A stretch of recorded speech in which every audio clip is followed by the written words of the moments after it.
여호와를 자기 하나님으로 삼는 백성은 복이 있도다. 아멘.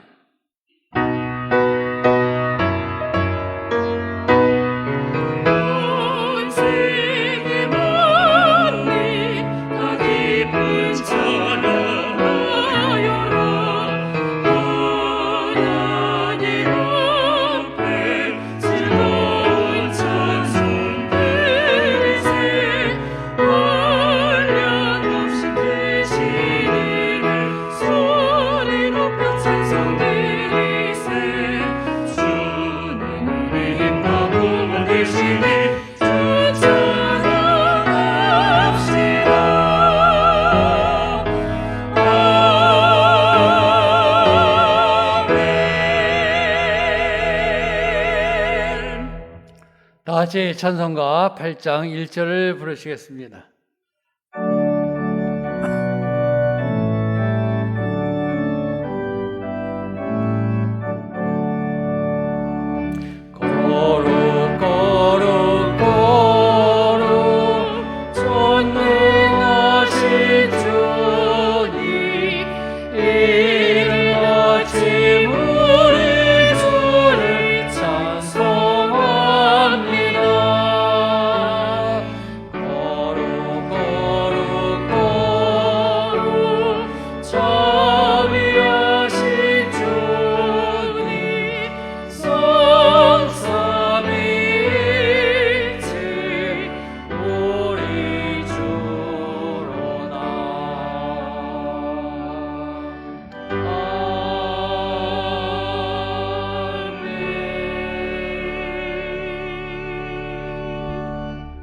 지난 한 주간을 돌이켜보며 간절한 마음으로 참회의 기도를 다 함께 드리겠습니다.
공고한 자가 기뻐하리니 하나님을 찾는 너희들아 너희 마음을 소생하게 할지어다. 아멘. 성시교독은 교독문 87번 요한계시록 21장입니다. 성시교독은 교독문 87번 요한계시록 21장입니다. 또 내가 새하늘과 새 땅을 보니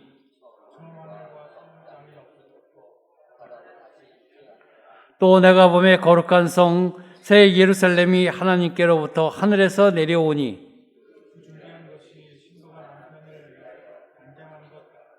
내가 들으니 보좌에서 큰 음성이 나서 이르되 하나님이 그들과 함께 계시리니 그들은 하나님의 백성이 되고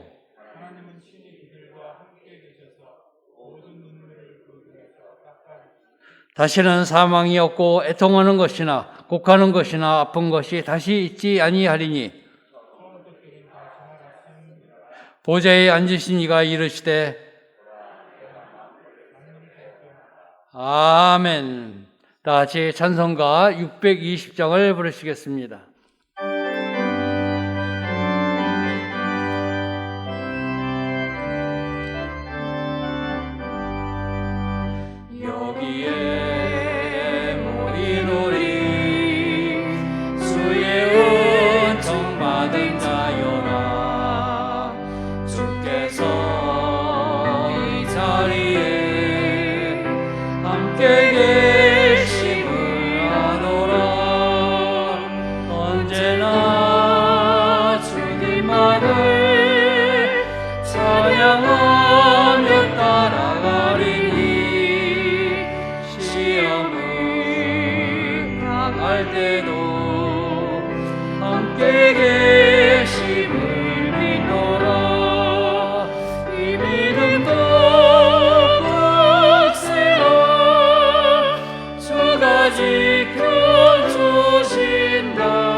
주 승리를 믿노라. 이 믿음도 독특스라. 주가 지켜주신다. 어둠 밤에도 주의 밝음에 인도하여 주신다. 여기에 모인 우리 사랑받는 주의 자녀라. 주께서 뜻하신 바 우리 통해 펼치신다. 고통과 슬픔 중에 더욱 주님 의지하오니 어려움 이겨내고 주님 더욱 찬양하라.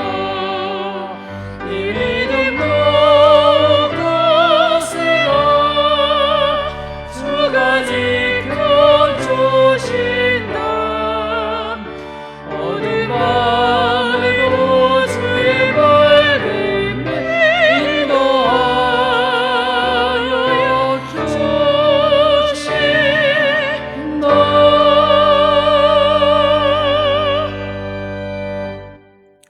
고성택 장로님께서 기도하시겠습니다.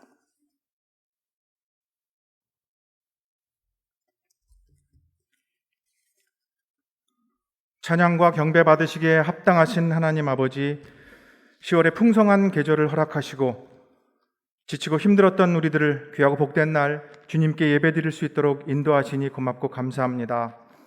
온 마음과 정성을 다하여 예배드리는 시간 되게 하옵소서. 지난날 우리들의 욕심과 생각만으로 세상과 타협하고 살아왔던 죄악된 삶들을 이 시간 주 앞에 고백하오니 용서하여 주옵시고 긍휼하심을 베풀어 주옵소서. 죄악으로 인해 죽을 수밖에 없는 우리들을 예수 그리스도의 십자가 보혈의 공로로 구원하여 주시고 주님의 자녀 삼아 주신 그 크신 사랑과 은혜를 언제나 가슴 깊이 새기며 오직 믿음으로 승리하며 살아가시는 은혜광성교회 모든 성도님들 다 되게 하옵소서. 지난주 담임 목사님을 통해 주신 말씀처럼 우리 모두는 하나님께서 기뻐하시는 자 되기를 간절히 기도하고 소망합니다. 주님이 주시는 지혜와 지식과 희락을 통하여 세상에서 하나님이 허락하시는 만족함과 행복과 대신 누림의 축복이 우리 교회와 모든 성도님들께 임할 수 있도록 인도하여 주옵소서.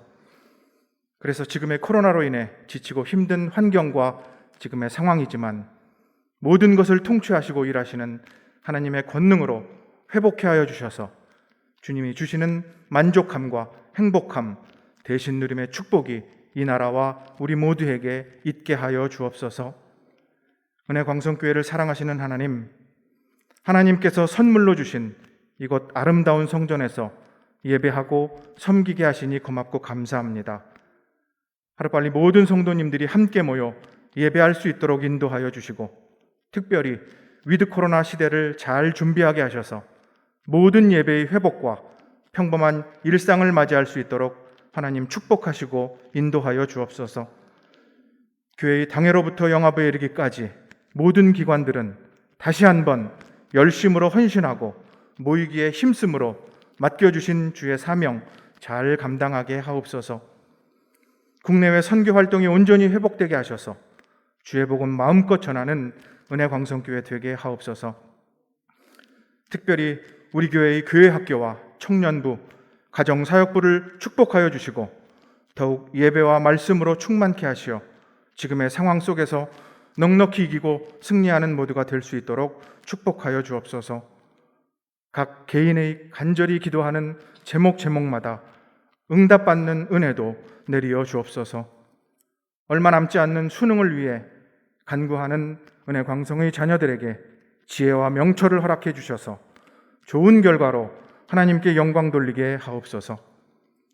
그래서 남은 올 한 해도 은혜광성교회는 성령님이 언제나 강림하시는 교회로 모이기에 힘들고 어렵지만 그럼에도 불구하고 함께하는 교회로 지금의 힘들고 지친 성도들 모두가 주의 사랑으로 씻음받는 교회로 새 예루살렘 같은 교회 되게 하옵소서. 자비로우신 하나님, 이 나라 이 민족을 지켜주옵소서.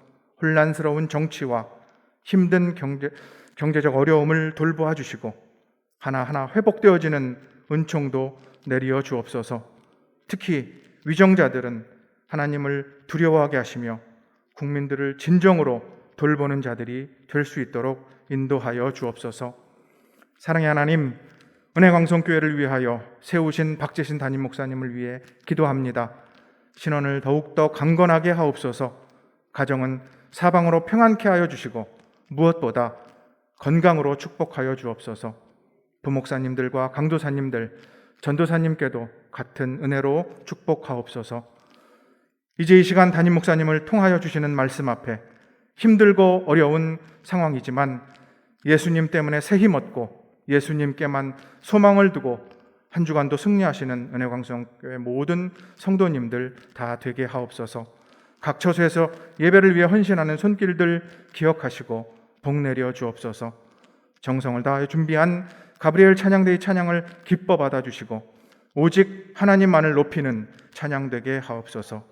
이 모든 말씀 우리를 언제나 지켜주시고 함께 하시는 예수님의 이름으로 간절히 기도드리옵나이다. 아멘.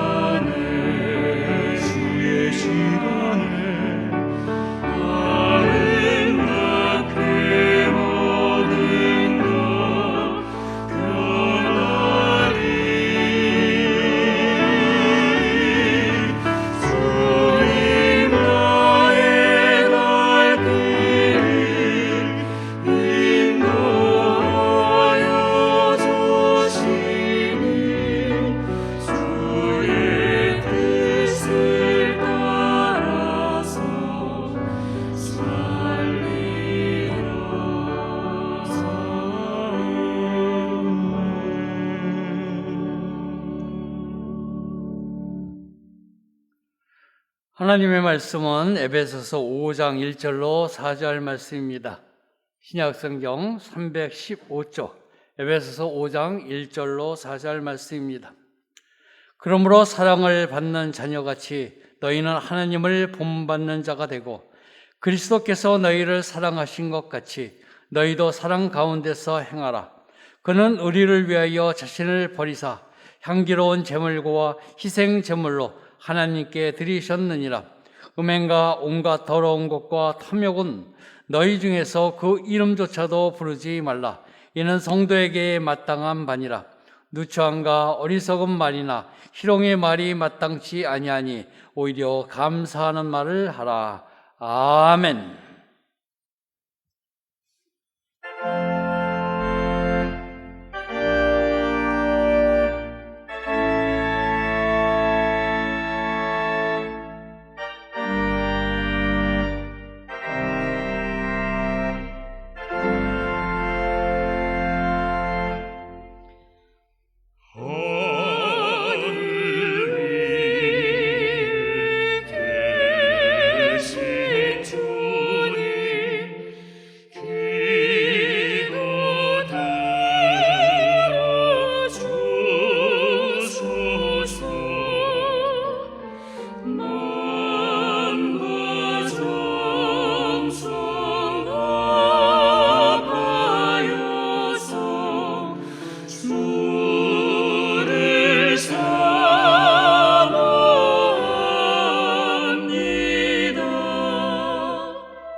아멘.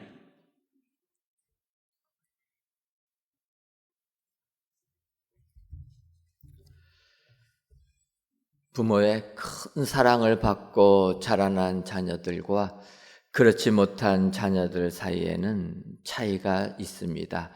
평상시에는 그런 차이가 잘 드러나지 않지만 위기의 상황에 처하게 되면 이런 차이가 생기는 것을 볼 수가 있습니다.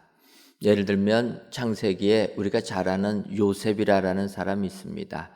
그는 야곱의 11번째 아들로 태어난 사람인데 요셉이 형제들과 사는 것을 보게 되면 이 요셉이라는 인물은 우리들이 흔히 하는 말로 국민 밉상이라 이러한 생각을 하게 됩니다. 이유가 무엇입니까? 야곱은 요셉을 그의 사랑하는 아내 라헬로부터 낳게 됩니다. 그런데 결혼은 가장 먼저 했어도 자식들이 태어나지 않았기 때문에 기다리고 기다렸다가 11번째로 태어난 아들이 요셉이라는 것입니다. 그러니까 얼마나 이 야곱이 요셉을 사랑했겠습니까? 더군다나 그의 아내 라헬은 그 요셉의 다음 동생 베냐민을 낳다가 또 죽고 말게 됩니다. 그러니까 야곱은 이 요셉을 누구보다도 더 사랑했다라는 것입니다. 그래서 성경을 보면은 야곱이 그 자녀들에게 옷을 입힐 때에도 다른 자녀들은 그냥 막 입혔는데 요셉만큼만은 채색 옷을 입혔다.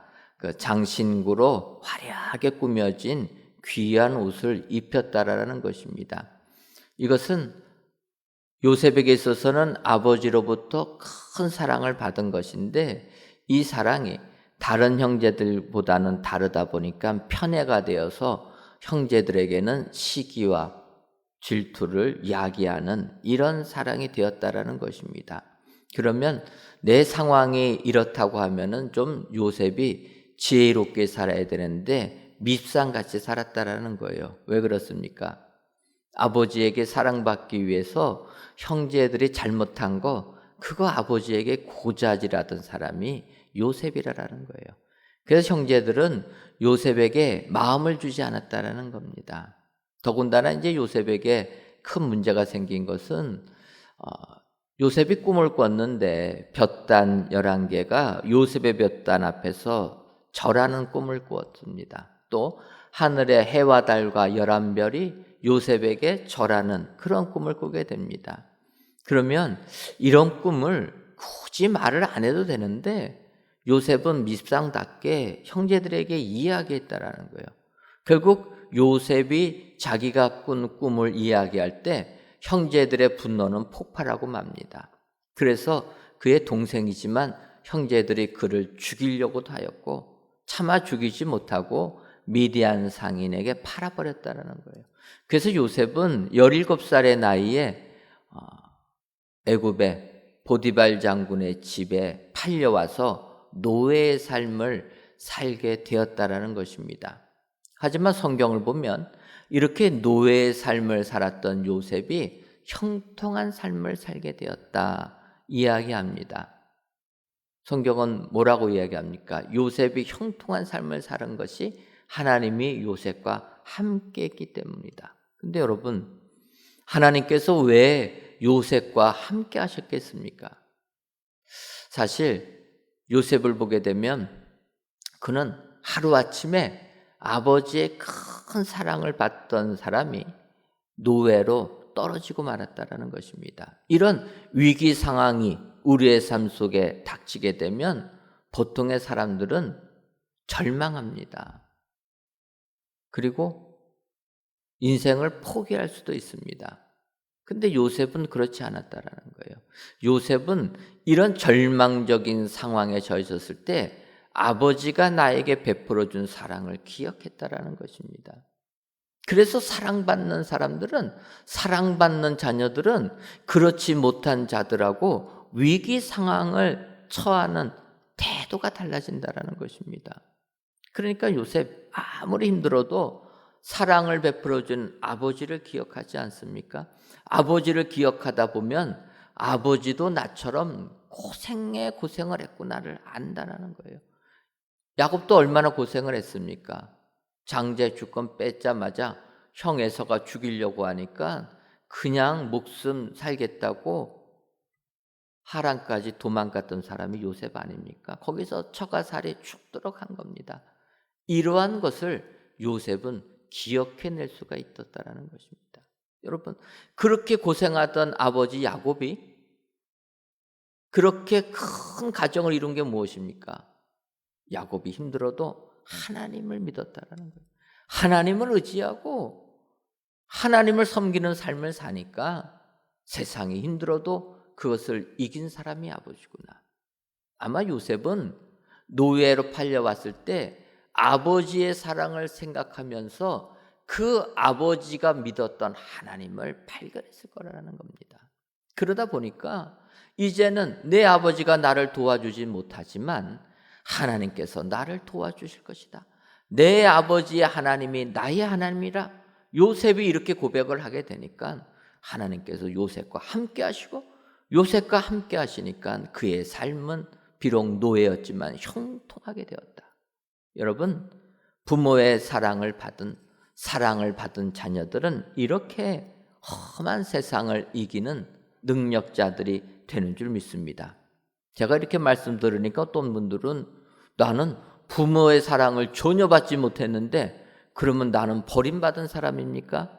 그렇게 질문하실 수도 있을 것이라 생각됩니다. 하지만 여러분, 시편 27편 10절을 보면 다윗은 내 부모는 나를 버렸으나 여호와는 나를 영접하시리이다 이렇게 고백합니다. 내가 부모의 큰 사랑을 받지 못하여도 하나님의 사랑을 받는 것이 축복이라는 것입니다. 다윗이 고백합니다. 부모는 나를 버렸다라는 거예요. 우리가 아는 대로 사무엘 선지자가 이새의 아들들에게 한 명을 택하여서 기름 부으려고 할 때 막내 아들 되는 다윗은 초청받지 못했다라는 거예요. 부모는 다윗을 인정하지 않았다라는 것입니다.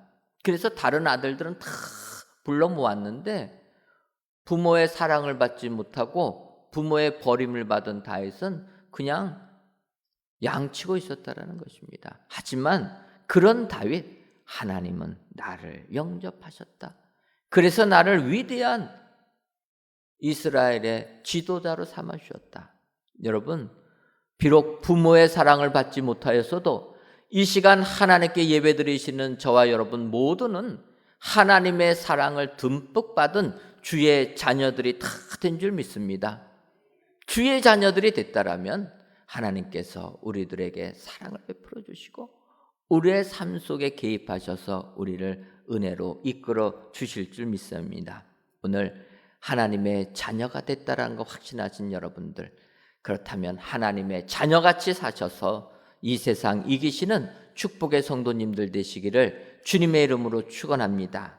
이제 오늘 본문 에베소서 5장 1절을 보면 그러므로 사랑을 받는 자녀같이 너희는 하나님을 본받는 자가 되고 사랑을 받는 자녀처럼 이 세상 거룩한 삶을 살아라. 이렇게 권면하고 있습니다. 그래서 오늘 이 시간 에베소서 5장 1절부터 4절에 있는 말씀 가지고 사랑을 받는 자녀같이 사는 사람이 어떠한 모습인가 이 시간 살펴보시고 이런 삶을 사셔서 하나님이 주시는 은혜가 여러분들 가정 속에 삶 속에 충만하시기를 주님의 이름으로 축원합니다.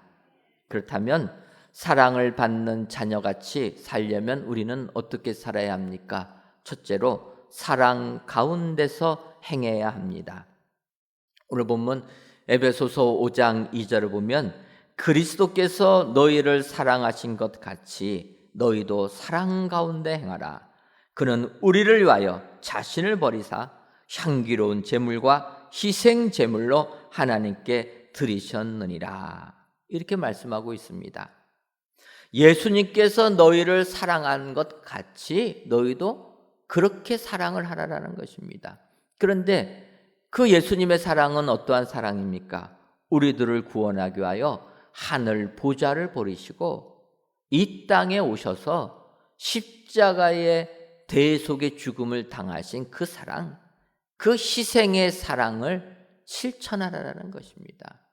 사실 우리가 이 하나님의 이 희생의 사랑을 생각하는 것이 잘 크게 느껴지지 않습니다. 그래서 많은 사람들이 부모의 사랑으로 비유를 하곤 합니다. 여러분, 부모님의 사랑은 어떠한 사랑입니까? 자녀를 위하여 자신을 다 주는 이런 희생의 사랑이 부모님의 사랑이 아닙니까? 그 부모님의 사랑, 예가 너무나 많지만 작년에 중국에서 일어난 한 사건이 생각이 났습니다. 그 사건은 중국이 이렇게 이제 경제적으로 발전하다 보니까 중국도 우리나라처럼 치맛바람이 세졌다라는 거예요. 우리나라도 세계적으로 유명한 치맛바람의 나라 아닙니까? 근데 중국도 마찬가지라는 것입니다. 그래서 중국도 자녀들에게 모든 걸 다 합니다. 그래서 중국의 학원도 성황하고 이 과외 이런 게 심했다라는 거예요. 그 가정도 마찬가지입니다. 그래서 딸아이 하나 있으니까 그 아이에게 부모님들이 학원을 보냅니다. 과외를 시킵니다. 그런데 15살 난 딸아이가 얼마나 뛰놀고 싶지 않겠습니까? 그런데 붙들려서 공부만 하다 보니까 이 학생이 이제 지친 거예요. 그래서 과외 공부 시간이 되었는데 과외 공부를 안 하고 사라진 겁니다. 그런데 이 어린 딸이 잘못 순간적 선택을 했다라는 거예요. 그것이 무엇입니까? 힘들으니까 그냥 그 아파트 옥상으로 올라가 버린 겁니다. 옥상에 올라가서 투신을 하려고 하니까 난리가 나지 않았습니까? 경찰이 와서 구출해 보려고 하고 에어매트리도 깔고 아버지가 발을 동동 구르는데 그 매달려 있던 딸이 떨어지고 만 겁니다. 그때 땅에 있던 아버지가 그 딸을 받겠다고 달려갔다라는 거예요. 그래서 안기는 않았는데 그 충격이 엄청나지 않습니까? 결국 그 충격으로 아버지와 딸이 다 사망했다라는 안타까운 기사입니다. 여러분, 고충에서 물건 하나 떨어져도 밑에 있는 사람은 엄청난 피해를 당하게 됩니다. 그것을 그 아버지가 몰랐겠습니까? 하지만 사랑하는 내 딸이 떨어지는데 그 떨어지는 딸을 품에 안을 아버지가 어디 있냐 이거죠.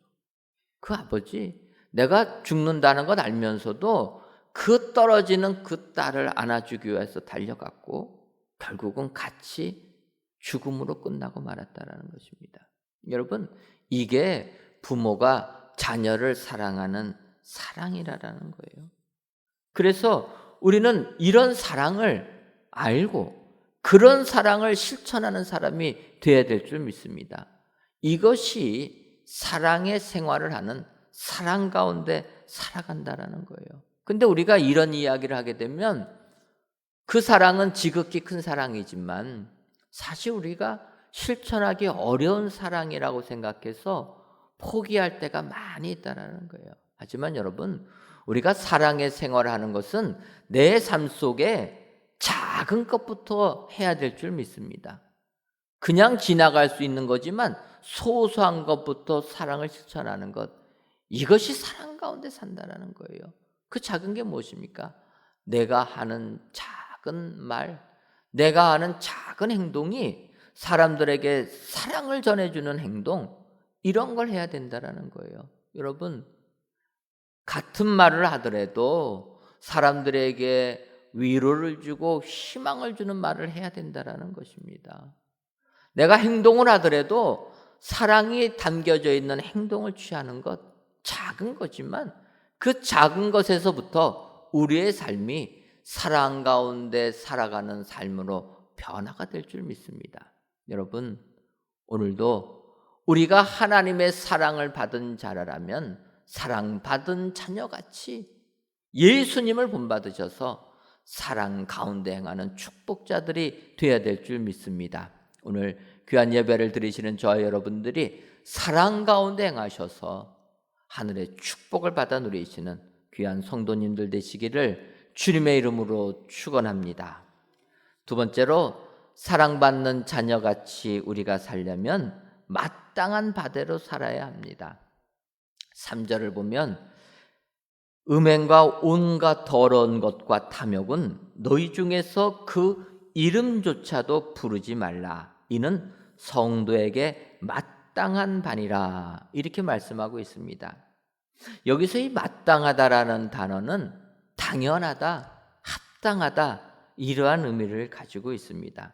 그래서 성경을 보게 되면 이렇게 이제 마땅하다라는 표현으로 사용된 내용들이 많이 나오게 되는데, 예를 들면 열왕기상 2장 26절에 이렇게 기록되어 있습니다. 왕이 제사장 아비아달에게 이르되 내 고향 아나돗으로 가라. 너는 마땅히 죽을 자이로되 내가 내 아버지 다윗 앞에서 주 여호와의 궤를 메었고 또 내 아버지가 모든 환난을 받을 때에 너도 환난을 받았은즉 내가 오늘 너를 죽이지 아니하노라 하고, 이렇게 기록이 되어 있습니다. 이 내용이 무엇입니까? 이 왕은 솔로몬을 이야기합니다. 지난 주에도 말씀을 선포할 때 이야기했지만 다윗 왕의 아들들이 이제 다윗을 이어서 왕이 될 때 솔로몬이 마지막에 아도니아하고 경쟁한 이런 부분이 나와 있습니다. 다윗의 장남부터 아들들이 죽어 나갔을 때 넷째 아들 되는 아도니아는 자기가 이제 다윗을 이어서 왕이 될 것이라고 착각했다라는 거예요. 그가 착각할 수 있었던 것은 그는 성경을 보면 용모가 준수한 사람이었다 기록되고 있습니다. 또한 아버지 다윗 왕이 내가 어찌하여 그리하였느냐라고 한 번도 이 아도니아를 책망한 적이 없는 사람이라는 거예요. 그러니까 아도니아가 생각할 때 나는 아버지의 인정을 받는 아들이라 이렇게 착각하지 않을 수 있겠습니까? 더군다나 그가 반란을 일으킬 때에는 다윗의 신하들이 그와 함께 했다라는 거예요. 자기만 한 게 아니라 다윗의 신하들 중에서도 군대 총사령관 요압 장군이 이 아도니아와 뜻을 같이 합니다. 또 대제사장 아비아달이 이 아도니아와 함께 합니다. 그러니까 권력을 다 가지고 있던 신하들까지도 아도니아와 함께 하니까 그는 당연히 왕이 될 줄 믿고 다윗 왕이 살아있음에도 불구하고 자기가 왕이 되었다 선포하게 되었다는 것입니다. 결국 다윗 왕은 그런 아도니아를 버리고 솔로몬을 택하게 됩니다. 그래서 솔로몬이 다윗을 이어서 이스라엘 나라의 왕이 된 다음에 반란한 사람들을 처단합니다. 아도니아도 처단하고 요압 장군도 처단하고 할 때 마지막 대제사장 아비아달만큼은 그렇게 안 했다라는 거예요. 앞서 읽은 말씀 그대로 아비아달에게 얘기합니다. 너는 모반을 했기 때문에 마땅히 죽어야 하지만 너는 죽이지는 않겠다. 그냥 고향으로 낙향을 하거라. 그렇게 얘기합니다. 그러면서 이유를 설명합니다.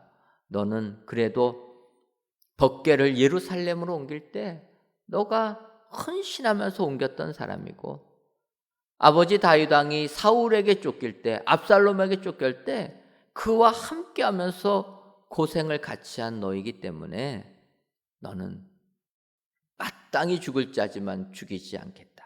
여러분 이렇게 마땅하다라는 것은 당연한 것을 의미합니다. 이것을 이제 오늘 본문의 말씀에 적용해 보게 되면 우리 성도들에게 이렇게 마땅히 해야 될 삶을 살아야 한다라는 거예요. 그것이 무엇입니까? 음행과 온갖 더러운 것과 탐욕 이런 것들은 이름조차도 부르지 말라는 거예요. 그러니까 이런 데서는 우리 성도는 마땅히 구별되는 삶을 살아야 된다는 거예요. 그런데 여러분 우리의 삶을 돌이켜보면 과연 우리가 세상 살면서 이런 음행과 온갖 더러운 것과 탐욕에서 자유롭습니까? 그렇지 않다라는 거예요.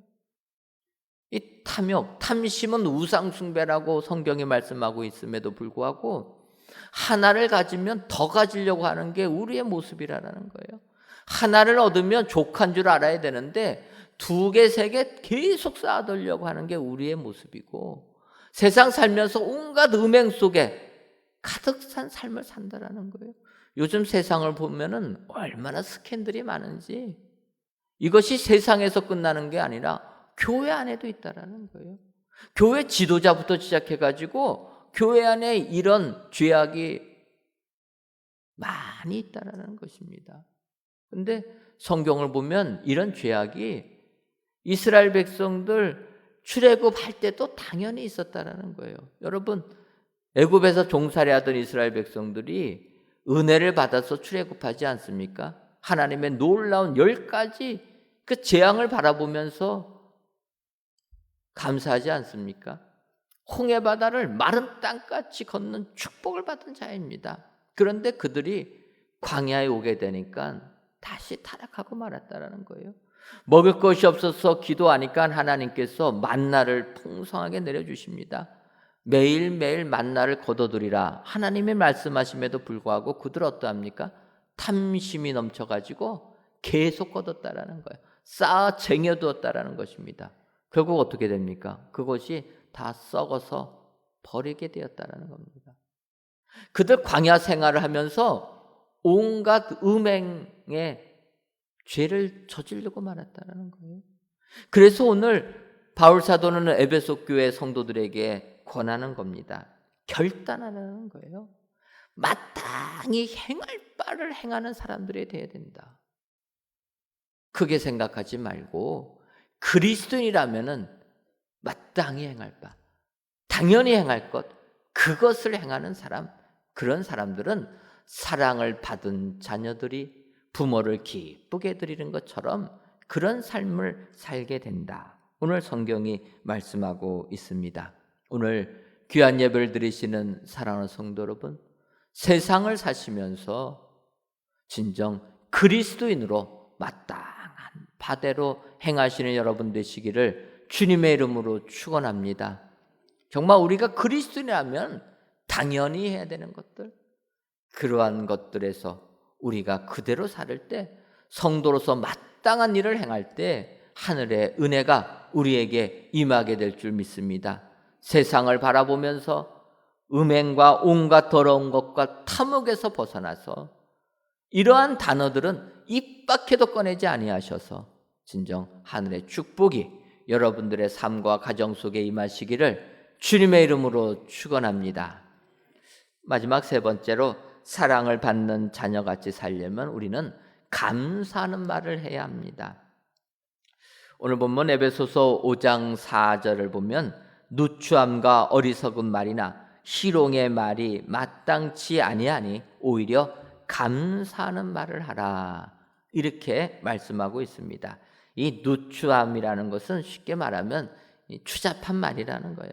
점잖지 못한 말, 희롱하는 말, 이러한 말들 하지 말라라는 거예요. 그러한 말 할 시간이 있으면은 오히려 하나님께 감사하고 사람에게 감사하는 말을 하라, 이렇게 권하고 있다라는 거예요. 여러분, 세상 살다 보면 얼마나 세상에서 정말 점잖지 못한 말들이 횡행합니까? 얼마나 추잡한 말들이 많이 있습니까? 그런 말 할 시간 있으면 감사하는 말을 해야 된다는 것입니다.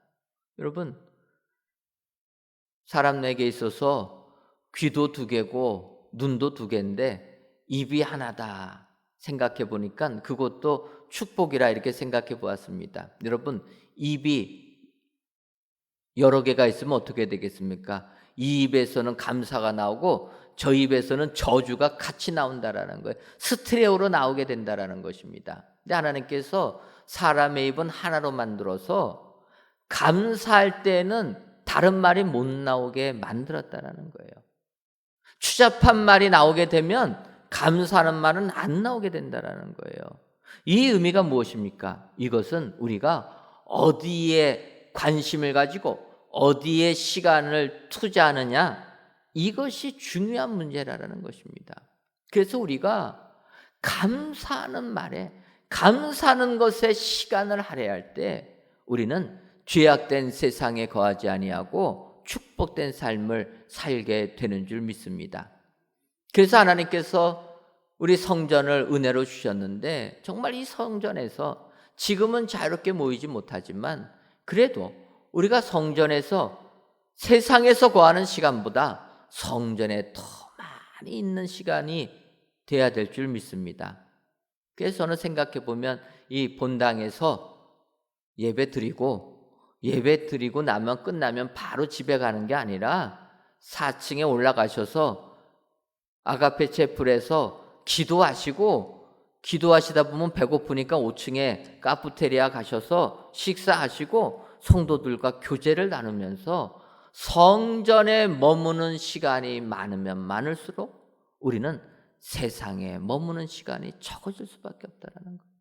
성전에 모여서 감사하는 말을 많이 하면 많이 할수록 우리는 더러운 말을 하지 않게 된다는 것입니다.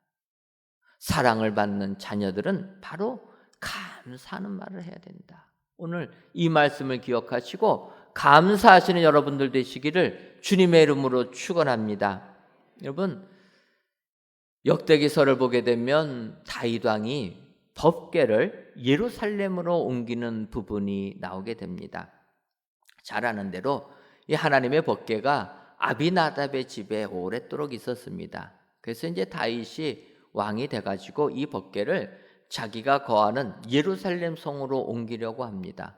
그런데 옮기려고 할 때 문제가 발생해서 아비나답의 아들 우사가 죽음을 당하게 되었다는 거예요. 그래서 다윗은 법궤를 예루살렘으로 옮기는 것을 포기하고 그 법궤를 오베데돔의 집에 모셔두게 되었다는 거예요. 임시로 모셔둡니다. 역대상 13장 14절을 보면 하나님의 궤가 오베데돔의 집에서 그의 가족과 함께 석 달을 있으니라. 여호와께서 오베데돔의 집과 그의 모든 소유에 복을 내리셨더라. 이렇게 말씀하고 있습니다.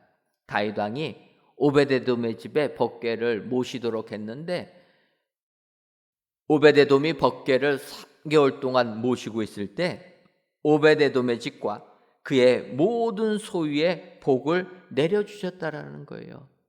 여러분, 오베데돔이 법궤를 3달 동안 모시고 있을 때 하나님께서 왜 그 가정에 복을 내려주셨겠습니까? 성경을 보면 오베데돔이 어떻게 했다 이렇게 나와 있지가 않습니다.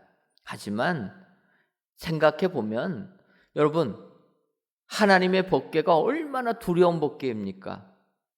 여러분들 같았으면은 법궤로 옮기다가 사람이 죽어나간 그런 두려운 법궤가 내 집에 온다는 것 환영하시겠습니까? 저부터도 거절했을 거예요. 왜냐하면 나도 잘못했다가는 우사처럼 죽어나갈 수가 있기 때문에. 그런데 오베데돔은 두렵지만 법궤를, 하나님의 법궤를 자기 집에 모셨다라는 거예요. 여러분, 오베데돔이 이 법궤를 3개월 동안 모시면서 그가 어떻게 했겠습니까? 내가 원하지는 않았지만 그래도 우리 집에 법궤 모신 것 하나님께 감사하지 않았겠습니까? 하나님께 감사하니까 하나님께서 그 오베데돔과 그 가정에 복을 주셨다라는 거예요.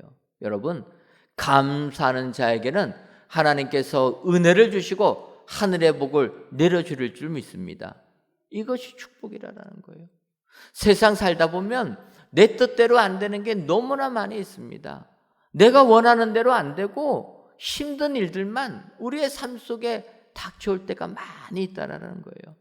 하지만 그런 상황 속에서도 감사하고 그런 상황 속에서도 하나님을 찬송하는 사람에게 하늘의 복을 주실 줄 믿습니다. 2부 예배 시간에 우리 교회 처음 등록하신 분이 계셨습니다. 그래서 처음 등록하셔가지고 그분 기도해 드리려고 사무실 가서 이렇게 하는데 어떻게 등록하셨습니까? 했더니 전도를 받아서 교회를 나왔지만 등록하고 싶은 마음은 없었다라는 거예요. 다 그렇지 않습니까? 또 교회 가자고 하니까 그냥 끌려서 이렇게 나오지, 억지로 나오지 뭐 교회 등록하겠습니까? 그런데 제가 이 오베데돔의 가정에 복을 말씀드리니까 자기가 똑같은 상황이란 생각이 되었다라는 거예요. 억지로 나왔는데 하나님의 법궤를 모시니까 하늘의 축복을 받았다. 내가 억지로 교회에 나왔는데 우리 교회에서 믿음 생활하면 하나님이 은혜 주실 것이다 확신하고 등록했다라는 거예요. 여러분, 세상 살다 보면은 억지로 어쩔 수 없이 하는 일들이 많이 있습니다. 내가 원하는 것이 다 되는 게 아니라 계속 장애물이 생겨가지고 내가 뜻대로 되는 것 하나도 없이 아무것도 안 되는 일들이 비일비재하다라는 거예요. 그럴 때에도 하나님께 감사하는 사람, 내가 원하는 대로 아무것도 되지 아니하여도 하나님을 찬양하고 감사한 그 사람, 하나님은 그를 기억하시고 그에게 하늘의 축복을 내려줄 줄 믿습니다. 오늘 귀한 예배를 드리시는 사랑하는 성도 여러분, 우리가 하나님의 자녀가 되어서 하나님의 사랑을 받는 자라라면 사랑받는 자녀처럼 하나님께 감사하는 사람을 살아야 될 줄 믿습니다. 불평과 원망이 아니라 하나님께 감사할 때, 내 주변의 사람들에게 감사할 때 우리는 사랑을 받은 자녀같이 하나님을 닮아가는 축복의 사람들이 다 될 줄 믿습니다. 오늘 귀한 예배를 드리시는 저와 여러분들이 이러한 사람들이 다 되셔서 하늘의 축복을 받아 누리시는 모든 성도님들 되시기를 주님의 이름으로 축원합니다. 기도하겠습니다. 하나님, 오늘도 귀한 날을 주셔서 하나님께 감사하며 성전에서 혹은 동영상으로 예배를 드리게 하시니 감사합니다. 이 예배를 기뻐 받아 주옵시고 귀한 예배를 드리는 모든 예배자들 위해 하늘의 은총이 임하게 하여 주옵소서. 이 시간 사랑을 받는 자녀같이라는 제목으로 말씀을 주시니 감사합니다. 이후에도 사랑을 받는 자녀같이 사랑 가운데 행하며 성도의 마땅한 바대로 행하고 감사하는 말을 하는 저희들이 되게 하셔서 하늘의 축복을 받아 누리는 모든 성도님들 되게 하여 주옵소서. 예수님의 이름으로 기도하옵나이다. 아멘.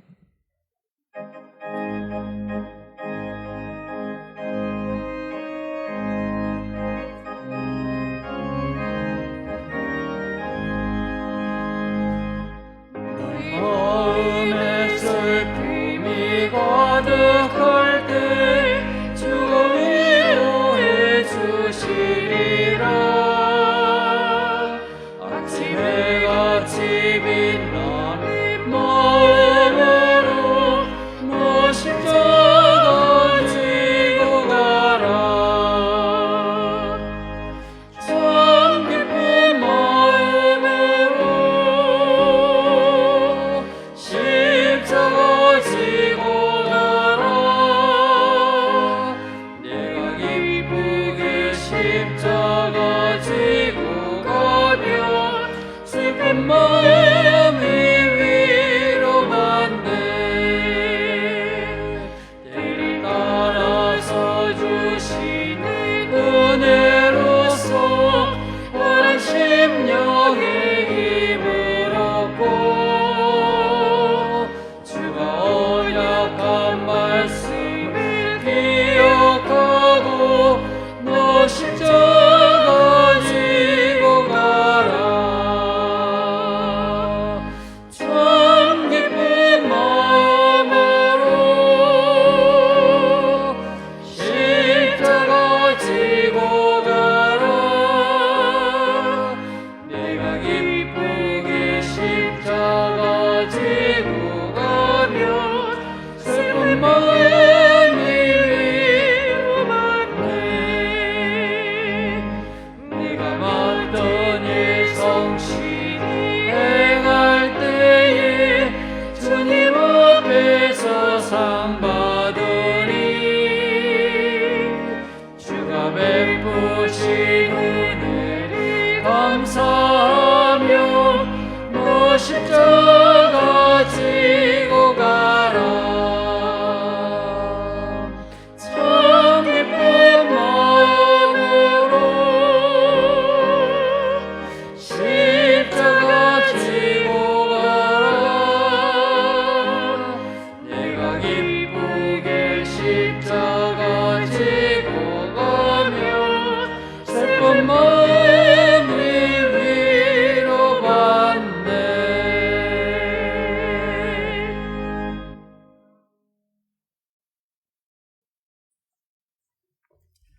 하나님, 이 시간 우리 가운데서 역사하시는 능력대로 우리가 구하거나 생각하는 모든 것에 더 넘치도록 능히 하실 이에게라는 하나님의 말씀을 의지하여 귀한 예물을 드립니다. 11조 예물과 감사 예물, 1,000번째 예물과 전도의 예물, 건축 헌금과 추정 헌금, 성미를 연락하여 주옵시고 드리는 손길 위에 우리가 구하거나 생각하는 모든 것에 더 넘치도록 능히 하실 하나님의 크신 은혜가 임하게 하여 주옵소서. 먼저는 이 세상을 살면서 우리들이 구하거나 생각하는 것에 더 넘치도록 채워지는 은총을 허락하여 주옵소서. 그리하여 풍성하게 채워지는 은혜를 통해 오직 하나님께만 영광 돌리는 저희들 되게 하여 주옵소서. 하나님, 이 나라와 이 민족을 긍휼히 여겨 주셔서 세상 혼란함을 뒤로하고 하나님께로만 나오는 축복의 이 민족 되게 하여 주옵소서. 예수님의 이름으로 기도하옵나이다. 아멘.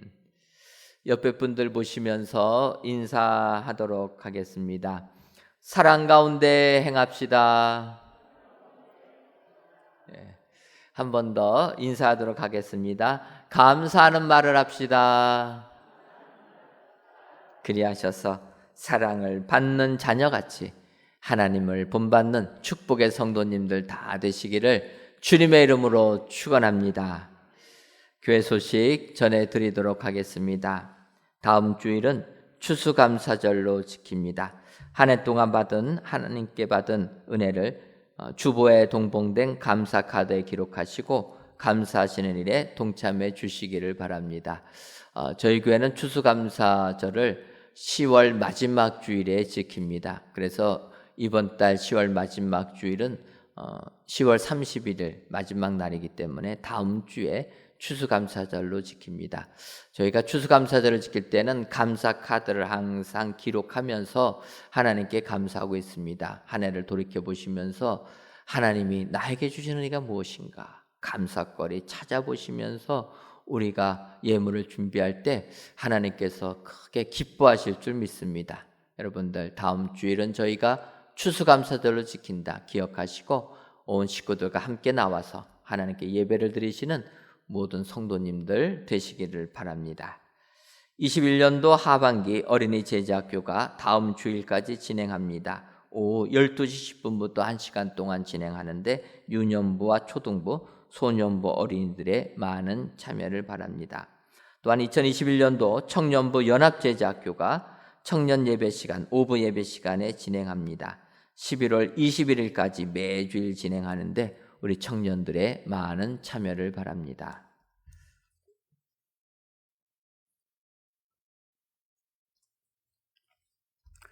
다 같이 찬송가 236장 4절을 부르시겠습니다.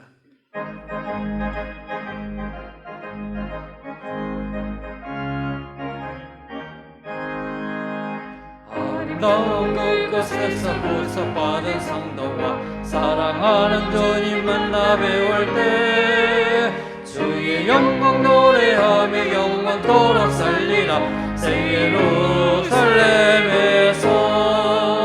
성도들이 함께 올 때 기뻐 노래하리라. 새 예루살렘 새 예루살렘 호산나를 높이 불러 왕의 왕을 맞으리. 새 예루살렘에서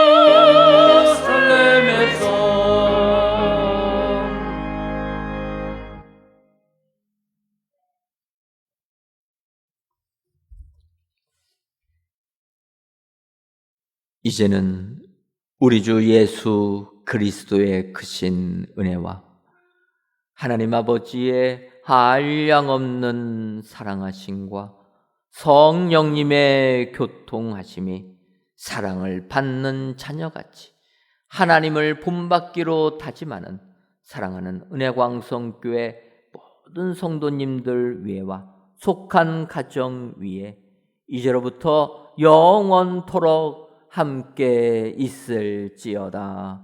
아멘.